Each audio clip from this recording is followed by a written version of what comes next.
Bismillahirrahmanirrahim. Assalamualaikum warahmatullahi wabarakatuh. Waalaikumsalam warahmatullahi wabarakatuh.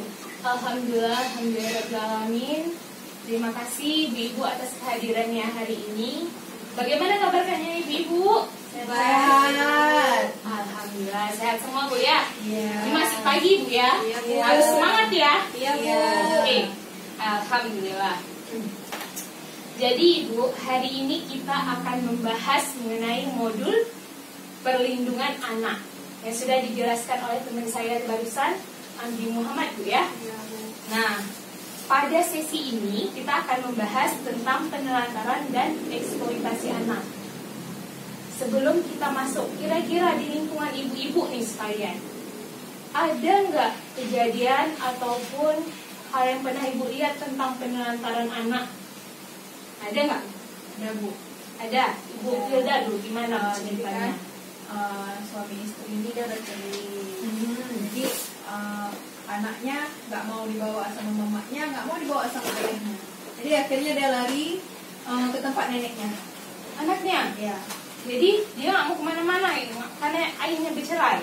Iya, ayahnya sama mamanya pisah, bercerai. Kemudian orang tua ini nggak mau bawa anaknya nih, nggak kasihan mau sekali, bertanggung Bu, ya. jawab. Ya Allah ya Tuhanku. Jadi akhirnya dampaknya pada anak Ibu ya. Iya, Bu. Nah, terima kasih Bu Hilda. Ibu Tina bagaimana ceritanya Bu? Saya ini Bu, bukan ditelantarin tapi suka sering dipukul-pukul Bu anaknya. Karena Dipukul-pukul? nangisnya sampai ke rumah saya, tapi saya kan nggak bisa buat apa-apa Bu. Masih umur berapa anaknya Masih Bu? kecil, kayak masih SD kelas 3 kalau masalah. SD kelas 3 Bu ya, masih kecil sekali Bu ya. Kasihan sekali anak seperti itu Bu ya. Harusnya orang tua itu bisa membimbing anaknya ya Bu ya, menjaga anaknya, memberikan hak terbaik untuk anaknya ibu-ibu ya. Nah, oke Bu, sebelum kita mulai juga, kita ada kasus ini Bu. Coba Ibu buka, ada Bu lembar ini Bu ya, buku pintarnya Bu ya. Sudah saya bagikan ya. Coba buka halaman 33 Ibu. Halaman 33. Ya udah Bu. Nah, di sini ada cerita tentang tas piring Bu. Tas piring. Iya. Nah, coba saya minta tolong untuk ibu-ibu bisa membacakannya. Boleh saya baca, Bu? Iya, coba Kisah Hilda. tas piring bocah 12 tahun yang harus menghidupi ketiga adiknya. Saya kan Bu ya. Di sebuah dusun di desa Gulung Lurah, Kecamatan Cilongok, Banyumas, Jawa Tengah. Tas piring 12 tahun harus mencari nafkah untuk menghidupi tiga adiknya, Dandi 9 tahun, Rianti 7, dan Dario 5. Ya, terus Ibu belakangnya. Oke. Ayah mereka pergi bekerja di Kalimantan bersama kakak tertuanya, sementara ibunya meninggal akibat tertimbun longsor saat sedang mencari pasir 1 tahun yang lalu. Ketiga adiknya kini sangat mengandalkan tas piring yang setiap hari harus bekerja di sawah dan mencangkul, membersihkan sisa-sisa padi, serta menanam padi bersama warga di desa pada saat masa tanam. Hampir setiap hari tas piring mesti pergi ke sawah untuk mencari uang demi menghidupkan ketiga adiknya. Kalau berangkat ke sawah jam 7, pulang jam 12. Kadang sehari dapat 3-40 ribu. Itu beli beras dan sayur, sisa uang jajan adik. Jelas bocah yang telah putus sekolah. Oke, Ibu, terima kasih. Coba dilanjutkan sama Ibu yang lain. Sama saya Bu ya. Iya, boleh Ibu Teza. Pagi sebelum dia berangkat ke sawah, tas piring harus memasak nasi dan sayur untuk adik-adiknya. Selain memasak, dia juga harus mencuci pakaian, menyapu serta memandikan adik-adiknya. Tapi bukan hanya sekedar memandikan dan memberikan makan untuk adik-adiknya, dia pun bertanggung jawab terhadap akhlak adik-adiknya dengan mengajak adik-adiknya sholat dan mengaji di musala depan rumahnya. Nah, terima kasih Bu Wilda dan Ibu Teza ya. Iya. Nah, jadi kisah tas piring bocah 12 tahun yang harus menghidupi ketiga adiknya ibu-ibu. Nah, di sini ibu-ibu, saya mau tanya nih sama ibu-ibu. Pekerjaan dan tanggung jawab apa yang dilakukan tas piring ibu? Untuk siapa? Tanggung jawabnya seperti apa kira-kira yang dari ibu yang sudah baca? Tas piring untuk keluarga, Bu. Untuk keluarganya Bu ya. Ya, Tas piring tanggung jawab untuk keluarganya ya. ya, adiknya. bertanggung jawab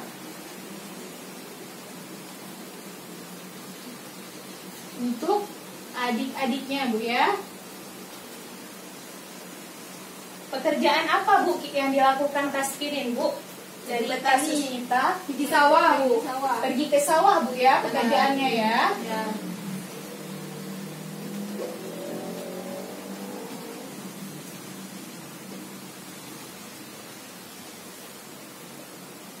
Menurut ibu-ibu, layak nggak anak umur 12 tahun melakukan semua kegiatan tersebut, Bu? Tidak, Bu. Nggak layak, Ibu Tidak, ya. Bu. Tasfirinnya tidak layak. Kenapa nih, Bu, nggak layak, Bu? Kira-kira, Bu? Karena masih kecil, Bu. Karena masih kecil, Bu ya. Bu, harusnya dia masih sekolah, Bu. Iya. Masih kecil. Karena harusnya dia masih sekolah, Bu ya. Ya. Harusnya sekolah. Terima kasih Ibu Teza, Ibu Ina. Nah, jadi sebenarnya itu semua tanggung jawab siapa kira-kira, Bu? Harusnya Orang tua, Bu. Orang tuanya, Bu ya. Harusnya orang tuanya itu melakukan apa, Bu, untuk Tasfirin dan adik-adiknya? Memberi mereka nafkah, Bu, memberi mereka nafkah, Bu ya. Ya. Ada lagi, Bu? Beri menyekolahkan, Bu. Menyekolahkan, Bu ya. Ya, ngantar ke sekolah. Ngantar ngaji juga, Bu. Buat masa buat ini, buat tabungan akhir. Antar ngaji, Bu ya. Ya. Itu nafkah, bukan nafkah. Nafkah, ya. Oke, terima kasih Ibu-ibu. Nah, sebelum kita bahas kasus ini, Bu, kita tepuk apa ini? Tepuk semangat, tepuk salut, atau tepuk mantul? Tepuk semangat. Semangat ya, dia semangat ya. Bu. Ya, oke. Siapa yang mau memandu, Ibu? Tina, Bu. Ibu Tina mau, Boleh, Ibu? boleh, Bu. Oke, semangat Ibu Tina ya. Ya. Tepuk semangat. Semangat. Semangat. Dah, semangat lagi, Bu ya. Iya, Bu. Nah, kita masih panjang nih, Ibu, Ya. ceritanya. Nah, inilah, Bu, kejadian yang Tasfirin, anak umur 12 tahun. Jadi Tasfirin ini sebenarnya dia harusnya sekolah dengan umur dia 12 tahun, Ibu ya. Ya. Tapi akhirnya dia tidak sekolah, adik-adiknya menjadi tanggung jawab dia. Adik-adiknya 3 orang lagi, Bu, banyak sekali, Bu ya.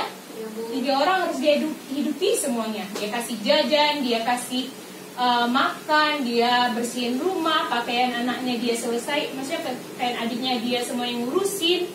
Sampai-sampai dia menyuruh adiknya mengaji, menyuruh adiknya sholat, dia mengajarkan akhlak untuk adik-adiknya, Bu ya. Anak umur 12 tahun menjadi ibaratnya kepala keluarga untuk 3 orang adiknya, Ibu. Nah, hal tersebut, Ibu, menunjukkan kalau mereka ini adalah anak-anak yang ditelantarkan oleh orang tuanya. Orang tuanya tidak bertanggung jawab kepada anak-anaknya. Dibiarkan sendiri, ayahnya bekerja sendiri, anaknya tinggal seorang diri, berempat.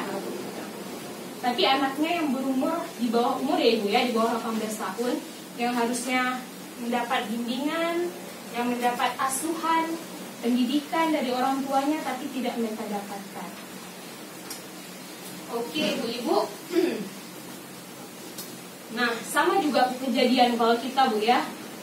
Kejadian yang banyak kita lihat di mana, Bu? Kira-kira penelantaran terhadap anak, Bu? Jakarta banyak, Bu ya. Di sini sebenarnya banyak juga, tapi kalau Jawa itu lebih terekspos, Ibu. Lebih terlihat banyak. Terekspos tuh apa? Iya, lebih nampak, Ibu. Nampak sama kita, Bu ya. Di TV, Ibu-ibu, di rumah ada TV? Ada, Bu. Iya. Banyak situ kejadian anak-anak yang akhirnya jadi pemulung. Jadi apalagi Ibu-ibu? Pengamen. Anak jalanan. Kadang sampai anak-anak tuh melakukan perbuatan yang salah seperti mencuri, merampok, padahal anak-anaknya masih di bawah umur. Karena apa? Karena ditelantarkan anaknya. Ya, Bu ya. Jadi penelantaran itu apa? Penelantaran itu adalah suatu perbuatan kelalaian dari orang tuanya ataupun pengasuhnya yang tidak melakukan kewajiban dan bertanggung jawab ya, Bu ya, terhadap anak-anaknya.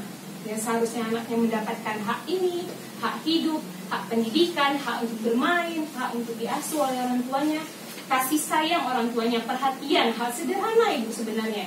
Kasih sayang, perhatian lah, nggak usah pendidikan. Pendidikan mungkin udah lebih tinggi ibu ya. Kayak perhatian, kasih sayang sangat dibutuhin bu sama anak-anaknya. Ibu-ibu kok di rumah ada kasih perhatian, kasih sayang sama anak-anaknya? Ada bu. Sayang semua sama anak-anaknya, Sayang kan? bu. Anak kita bu ya. Ya. Orang di luar sana banyak yang susah dapat anak. Ibu-ibu di sini gimana? Mudah? Udah bu. Alhamdulillah. Langsung jadi. Langsung jadi ibu ya? Iya. Ya, oke. Nah, kita masuk ke flip chart ibu ya. Flip chart 2. Siapa ibu kira-kira yang bisa membacakannya ibu? Saya boleh bu. Yang ini ibu. Iya. Saya bu ya. Iya boleh ibu. Nah, Pengertian penelantaran anak, tidak dilakukannya kewajiban dan tanggung jawab orang tua pengasuh dalam memenuhi kebutuhan dasar anak, baik fisik, psikis, rohani maupun sosial. iya tepat Lagi, sekali. Bu. Boleh ibu. Anak lanjut. telantar adalah anak yang karena suatu sebab orang tuanya melalaikan kewajibannya sehingga kebutuhan anak tidak dapat terpenuhi dengan wajar baik secara rohani, jasmani maupun sosial. Iya, terima kasih Ibu Tina. Tepuk tangan untuk Ibu Tina, ibu-ibu. Nah, seperti itu Ibu ya. Seperti saya jelaskan tadi, bahwasanya mereka tidak mendapatkan hak mereka. Mereka ditelantarkan. Orang tuanya lalai, tidak bertanggung jawab terhadap anak-anaknya Ibu ya. Oke, sampai di sini Ibu-ibu. Kira-kira ada nggak pertanyaan dari ibu-ibu? Bu, Iya. yang di lampu merah tuh bu, yang disuruhnya anaknya itu itu eksploitasi bukan bu? Yang disuruh ibu ya. Nah, Oh iya bu, saya pernah lihat anak-anaknya kan disuruh minta sedekah di bakso. minta sedekah ibu. Iya. Orang tuanya yang suruh. Iya, orang tuanya kan kayak nungguin di becak gitu. Terus Habis itu anaknya? anak-anaknya disuruh turun, disuruh minta-minta sama orang yang lagi makan bakso. Jadi pada saat itu ibu melihatnya ya. Iya. Ya Allah ya Di Tuhan. rumah saya ada juga. Ada juga. Ada. Ya Allah ya Tuhan. Ibu itu jangan pernah ditiru ya. Walaupun kita tidak punya uang bu, orang tua yang masih sehat, walaupun dengan keadaan tertentu, insya Allah ada rezekinya saat kita ingin mencarinya bu.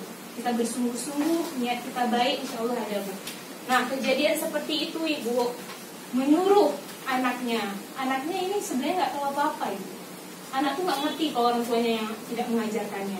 Di sini anaknya disuruh, anaknya itu berarti dieksploitasi ataupun ditelantarkan ibu ya, dipenuhi haknya. Habis itu anak ini diambil Dimanfaatkan oleh orang iya tua. tepat sekali, anaknya itu dimanfaatkan oleh orang tuanya untuk disuruh cari nafkah ibaratnya orang tuanya cuma duduk aja di sana anaknya, biar kasihan orang-orang, makanya anaknya yang disuruh dieksploitasi anaknya, dimanfaatkan anaknya untuk meminta-minta. Orang kan kasihan ibu ya, kadang anaknya pakai baju yang robek-robek disuruh sengaja bu ya. Nah kalau misalnya kayak kejadian Bu Teza tadi yang di pinggir jalan bu ya, kadang ada juga kasus seperti ini bu, anak itu sendiri yang menginginkan. Nah kalau ceritanya anak itu sendiri yang menginginkan, tidak disuruh, mungkin anaknya sebenarnya ingin belajar ataupun apa niatnya bu ya.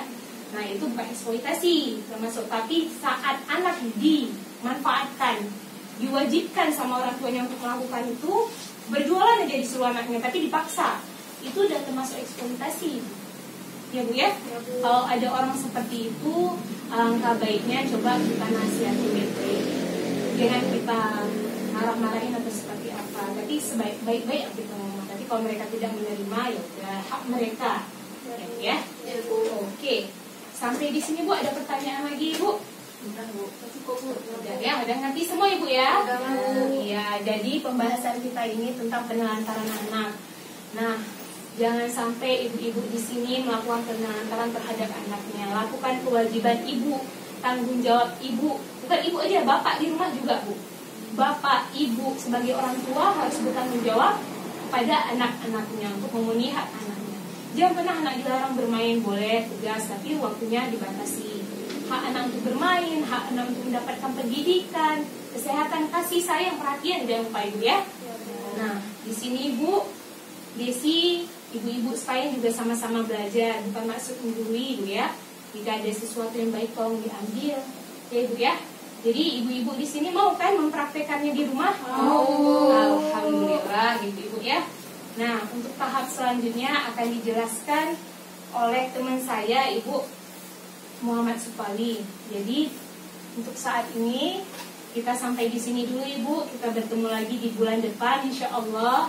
Dengan kesehatan yang kita punya, insya Allah bertemu lagi. Jika ada salah-salah kata di sini minta maaf.